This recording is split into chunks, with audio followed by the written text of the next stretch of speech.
Hey everyone! Okay, so we are coming in with another weekend of the 8 Pains of Life as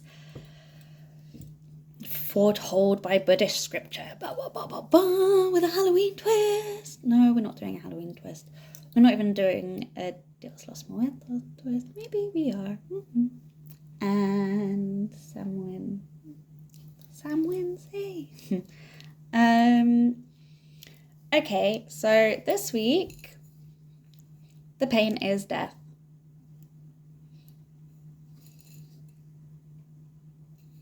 And I created a blend called Death is Just Change. It's interesting. This week, a acquaintance, I would like to say. Friend, who knows. I invited them to my art exhibition last week, and they were unable to attend as suddenly their partner felt sick and then died suddenly at the beginning of the week. So this is what happens with this kind of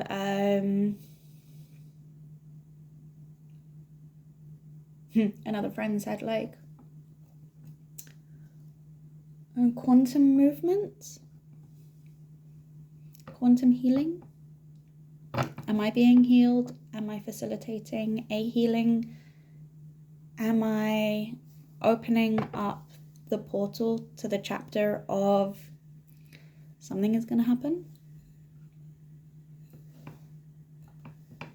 I'm going to keep on looking back because my stove is bubbling away, making the inks for Death is Just Change to take it tomorrow. My inner ear is going heavy as well, so I'm kind of curious what's going on, or what needs to be heard, or what needs to be said, or what I'm not hearing. Yeah, so this portal that is opening, this door that is being opened, when I start working with my plants, when I start working with tea, when I start working with something that's philosophical or religious or something in this like healing space, it starts a few days beforehand. So this death of a friend's partner this week, acquaintance's partner this week, they said that they're in like deep pain.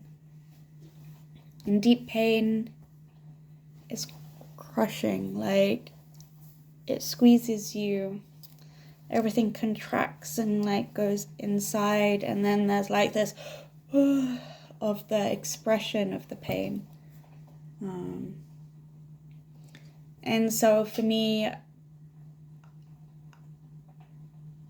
I have felt pain like this in the past with family and pets.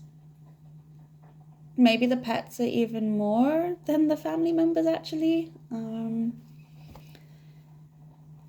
what I would have realized, or what I would have loved then, that I know that I can do now, is this like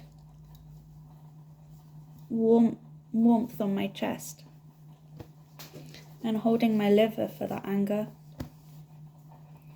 and having this kind of like this backpack of support in order to get through it. So courage.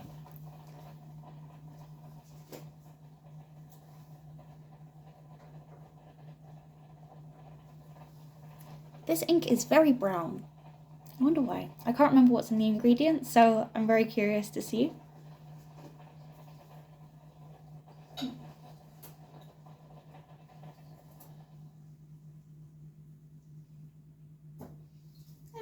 We don't need so much this week. It's okay.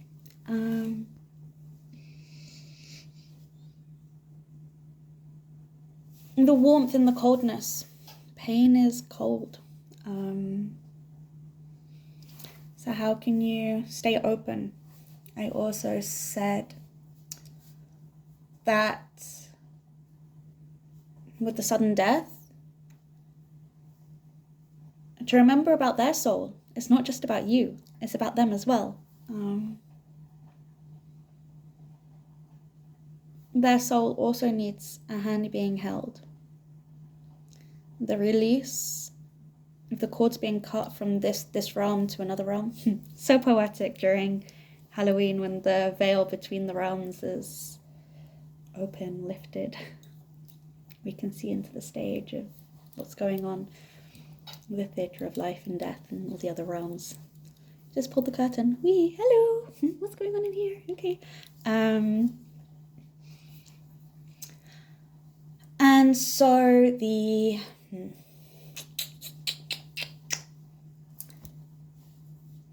their hand needs to be held, the cords cut to release them. But within that releasing, floating, so they have direction. Yes, there are people in the other realms bringing them over, but also, hey, I release you. Hey, I let you go. Hey, it's okay. Remember that they're there to guide you. Because sometimes in, say, a car accident or sudden shock death, then the soul is continuing on at life pace. It's like boop, ba-doop, ba-doop, ba-doop, and then suddenly it's like boom, being shunted out. The soul's a bit like, where have I been? What's going on? Where am I? So sometimes it needs a friend, something in the like astral planes, in order to say, hey buddy, go on, you're free now, go, I love you, ciao, bye. Amongst the sobbing, amongst the pain, amongst the like humanness of grief.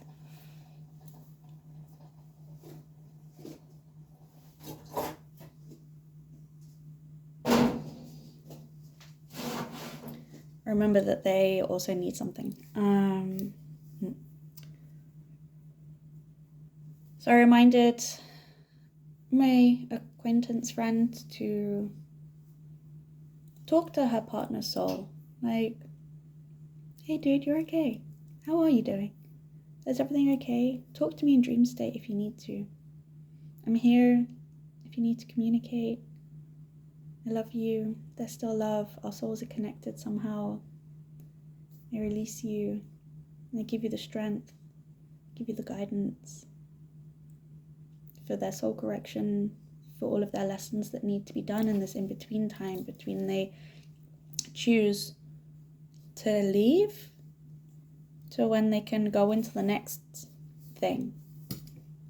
Yeah, okay, all of this, great. If you believe in reincarnation, process, great. If you don't, then there's still the void that's here. So then, as you're still here, the physicalness, which is kind of like where the plants come in. But still, I want to go back to this like portal space, because this is what I'm really fascinated in. And it aligns really nicely with some of the work that I'm doing about my cat, Bast. And how I had him taxidermied, and when he died in a car accident, I had to go and do a soul retrieval. And this whole film that I'm working on with someone who's traveling to the Toraja, which is an Indonesian tribe. So yeah. Anyway, maybe this is like, if you're really interested in this, please get in contact, because I would love to speak more about it. And I think I'll be doing more things about this in the future. So I see myself in this, and I know it's going to happen more. But just so we're not going for like another 15-20 minute kind of video, then we'll just move on to the plants. So for death is just change, I've used borage, willow, lavender, angelica, sage, cardamom, coriander, and cassis. So borage is courage. Borage is for courage.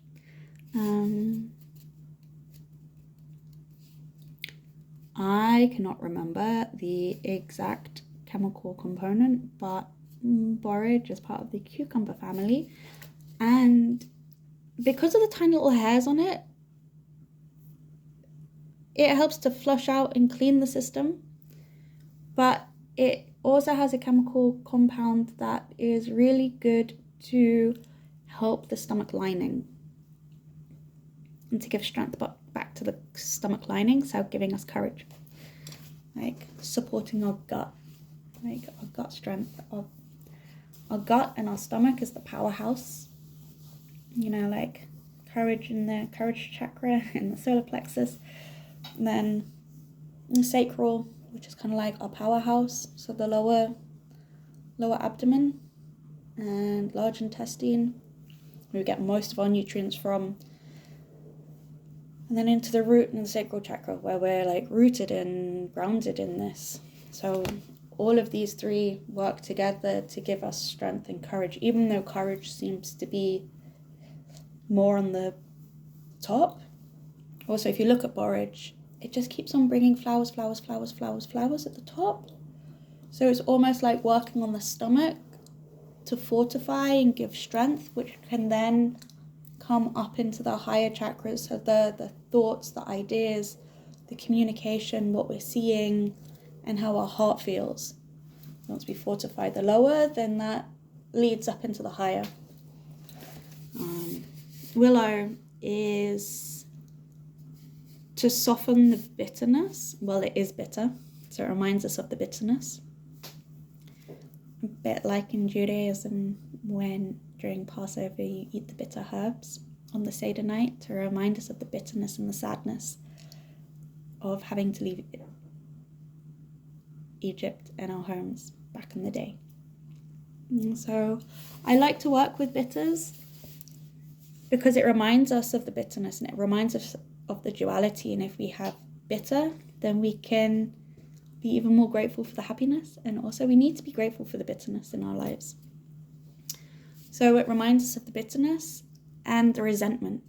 You know, when we're bitter and resentful, then we're holding on to something, like it keeps on churning and astringent, and it like sucks in and contracts. So the willow is to remind us to open, and willow is aspirin, so it's a pain relief, but it also thins the blood. So if we're really like contracted and tight, then like our emotions and our life force flowing through our blood, flowing through our veins that are tight, if it gets thinner, then it can like at least whatever pain and a tightness that we're experiencing can run a little bit more smoothly. Lavender is for the restlessness. So also it's going to calm us, but it's also going to amplify the calming effects of like willow as well. Angelica is connection to the angelic realms. Hang on, let me go back to lavender. So when we're in death pain, that void, we can't, it's that space. Nothing can fill it. It's gone. And we want to keep on going back into the past, moving back, and that restlessness of trying to find the happiness and the joy and the peace. Death can be very, or like for the living, death can be very still, or it can be very restlessness. And sometimes the restlessness needs to be calmed down in order for the stillness, for the healing, and just for the regrouping. When we're restless, we can also get quite cold. So having this like warming hot water bottle, nice calming hands on our self and our chest, and moving into the grief space in our shoulders to release that, and the lungs as well. Yeah, it can support this. Angelica is there to remind us of the angels in our lives and to help us move between land and water. Water dream, water flow, water a different reality, different realm. Angelica grows within land and water, that boundary line. Once again, land, grounded, solid reality, water, who knows where it's going to flow, are we going to drown? Water, emotions. So Angelica can help us bridge this gap, remind us of when we're too lost in the cosmos, trying to connect with spirit can bring us back down to ground, but then when we're too grounded and too much in our grief, it can help us to remind us that we're supported.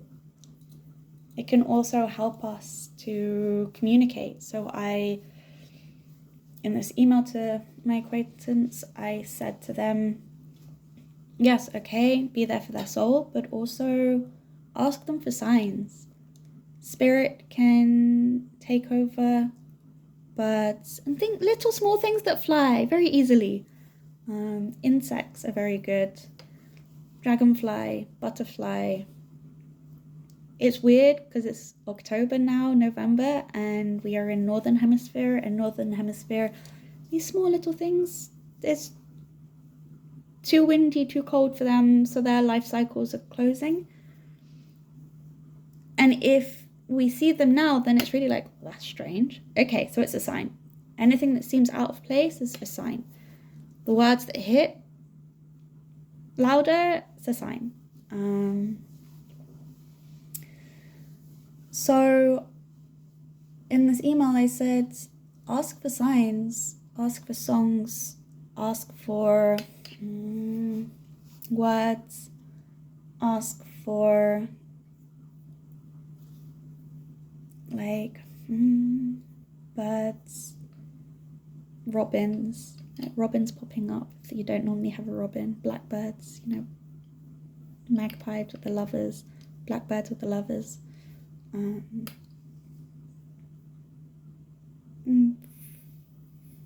Finding those symbolic moments of comfort. That also helps. Sage is cleansing for the spirit. So it's that wisdom, the wisdom of death, the wisdom that we learn. How do we... Friend is outside. How do we, in these moments of death, find wisdom from it? What is it meant to teach us? Karmic endings. There's a lot of karmic endings at the moment. So the grief that happens with the karmic endings, that letting go and the space to heal, there's space to be still, the space to sit with self in order to let new things open, to close up many things, to go through that ending of life, packing things up, arranging the affairs of someone. Sage will help cleanse that and support and give wisdom. Cardamom is for releasing the fear and letting go. So it kind of works with borage again for giving us courage. That fear of the unknown, the fear of the space that they're not there anymore, the fear of the comfort, the fear of the connection that we've had, that we've had to let go of. It's been taken away from us forcefully without our control. So that fear of not being in control, and how do we surrender in that? So cardamom is there to open, to let go. So it's also going to be around the kidneys and the bladder. I know from another friend, their father began to get a lot of kidney problems after their mother passed away. That's the fear in letting go. And it happened a year after she passed. So it kind of makes sense I don't know the health benefits of cardamom. It's like a funny story of mine. But it would be interesting to find out and then like let you know. I don't know, maybe do your own research. Maybe cardamom is connected to bladder or kidney. If it's connected to fear and letting go. Then coriander, once again, is also about fear and releasing fear. The fear of what's going to happen when you've lost someone.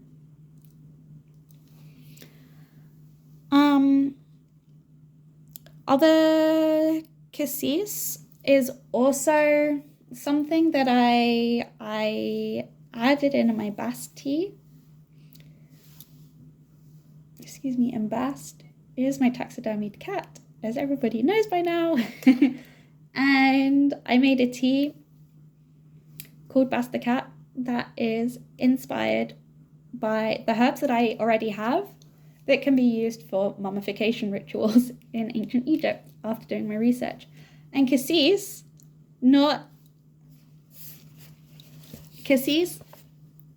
I have available, and cassis is actually ribes negrum, which is blackcurrant, and that was used for his heart condition. And I'm gonna say also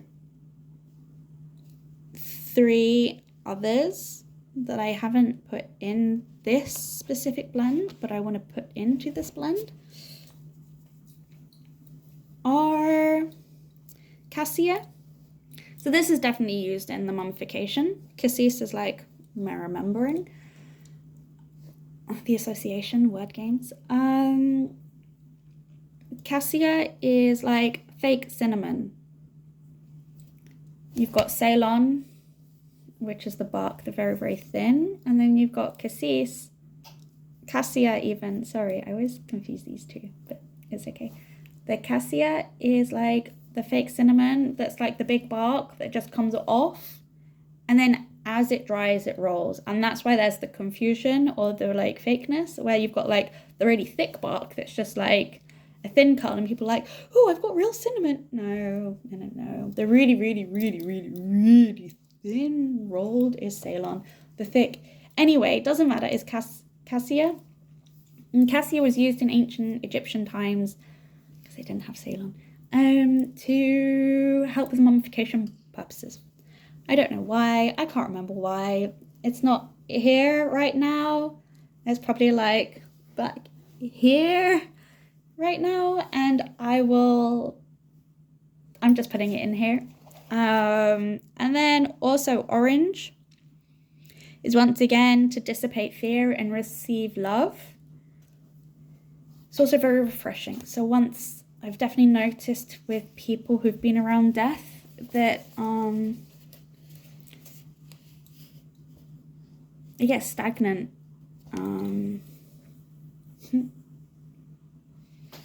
Especially if someone's been around the process of dying, that slow trickle out of life, or a friend who's been around a lot of dead bodies, then I just wanted to like take their soul and their energy and like with the like a really big like shake. Imagine like you're shaking a tablecloth, but the tablecloth is their soul. I just wanted to do that to like shake the death off. So orange is good. Citrus, it's refreshing. It's like bling, zesty. Oh hi, orange, happiness. These kind of colors. And then also red clover is to balance the emotional extremes. Hormone balancing. Red clover is very balancing. So if you've got like the wailing and the loss and the void and the grief and the anger and depression, it just balances it. It's just gonna tone everything down or tone some things up. It's just like do. Let me just like be a DJ on the dials of your like personality, soul, persona kind of thing. Like, oh look, everything's balanced and equalized now. So yeah, that's how it is. Just to recap, the death tea is borage, willow, lavender, angelica, sage, cardamom, coriander, cassis. And for the extended blend, it is cassia, orange, and red clover. And I'm making the inks and have ground down the plants beforehand so that it can be made into incense. Worst case scenario, I still use the stuff that I've already got for tomorrow. And yeah, I'm excited. Okay, enjoy my death tea. They will be available around Christmas time. I've had my studio move, and I've had my art exhibition, and I've had a few other things going on. Lots of letting go. So I'm catching up. I'm not catching up. I'm just doing it when I have the right time. Okay, I love you. Ciao, bye.